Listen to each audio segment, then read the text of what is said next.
you have to look at fungi. Fungi are primary decomposers. That means they can only live on decaying life.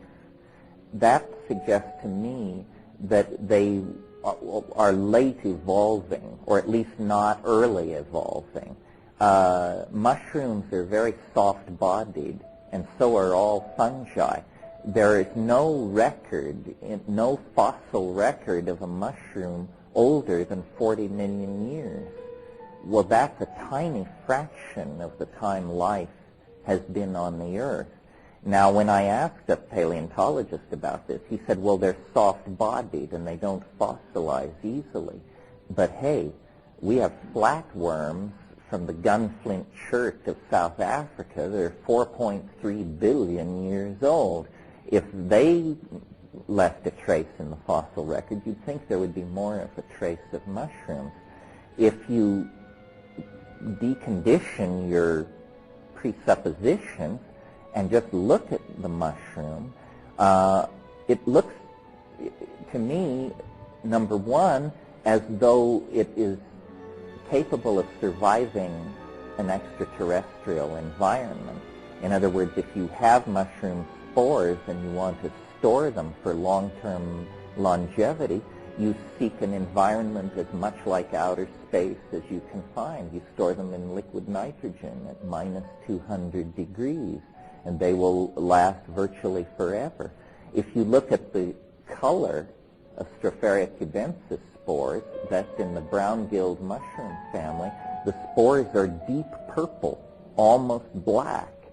That's the color you would paint a spacecraft if you wanted to absorb long wave radiation. If you look at the spore, what is it? It's a packet of crystallized DNA. A single mature Stropharia cubensis mushroom, when it's sporulating, will shed up to 3 million spores a minute for up to 2 weeks. 3 million spores a minute for 2 weeks. And these things are microscopic, so small that the perturbations and agitation of air molecules, which are called Brownian motion, can actually percolate these things into the outer atmosphere, where then energetic cosmic events can actually detach them from the terrestrial medium, and they slowly, like planetary dandruff or something, drift off into space. Well, I always, it seems so obvious to me, maybe it's because I live in Hawaii, but the most predictable major revolution in biology that you can imagine is, of course, within a few years it will be realized that the Earth is an island. That's all. That the biota that is present here, much of it probably drifted in cosmic debris. When stars go supernova, planets are destroyed. It's a cliche of cosmic consciousness to say, the atoms in your body were once in the hearts of distant stars. Well, if that's true, then some of the atoms in your body were once in a part of distant planets. And some vanishingly small fraction may have been part of the biota of extraterrestrial ecosystems. The other thing about the mushroom that's very suggestive to me is it appears to be, or there is a place, a perspective from which you can look at it, that it appears to be not an organism but an artifact. It is incredibly well designed at a very high level of design criteria. For example, on this planet, one of the most advanced ethical systems we've been able to evolve is Buddhism, which teaches vegetarianism. If a Buddhist could design their own genome, they would become a fungus, because a fungus is a primary decomposer. It's the only karmaless place in the entire food chain. There is no karma for the fungi. They don't destroy any life whatsoever. So here you have this thing designed to traverse extraterrestrial space, occupying a Carmeless niche in the ecosystem, and when complexed with a mammalian nervous system, a galactarian archive of historical data becomes accessible.